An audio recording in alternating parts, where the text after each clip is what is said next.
Happy holidays. Hope you've been enjoying the holiday season. Last week, I talked about the three convincers: logical, physical, and emotional. I revealed that without logical or physical evidence, your emotions can convince you of all sorts of things, even things that are not true or harmful.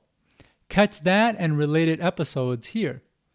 This is one of the most important things you can know about yourself. Your emotions will pull you into all sorts of commitments. One, they will convince you to set goals that are unreasonable and difficult to achieve. Two, they will convince you that a goal will be fulfilling when in reality you'll be left feeling empty after achieving it. Or three, your emotions will convince you a goal will be as enjoyable to work on as it was to set. What's more, your emotions will even pull you out of those very commitments. While working on one goal, out of the blue, an inspirational rush will convince you a different course of action is the one to take. Even more, you'll be motivated to push hard one week only to find yourself burnt out the next. More importantly, those emotions may convince you to take steps that you won't get results or make progress slower than it has to be. Kind of messed up of how we're built. One minute, emotions are inspiring us to go after something.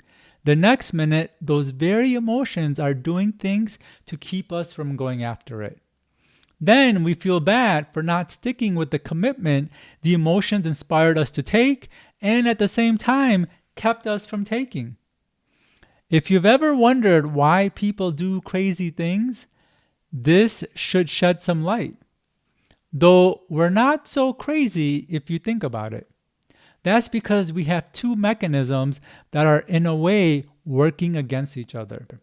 You have a wanting mechanism that creates wants. Its only job is to create wants and will run amok creating endless wants and desires one after another. Then you have a mechanism that evaluates the want. Its job is to ensure the want is in line with your beliefs, fears, and habits. And if it is not, it will create resistance. So in a way, you have two opposing mechanisms releasing emotions to do opposing things, whether that's to act or not to act. This is why it's so important to check your emotions with logical and physical evidence.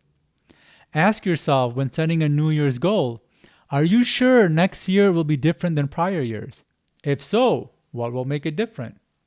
Are you sure this goal will truly be fulfilling?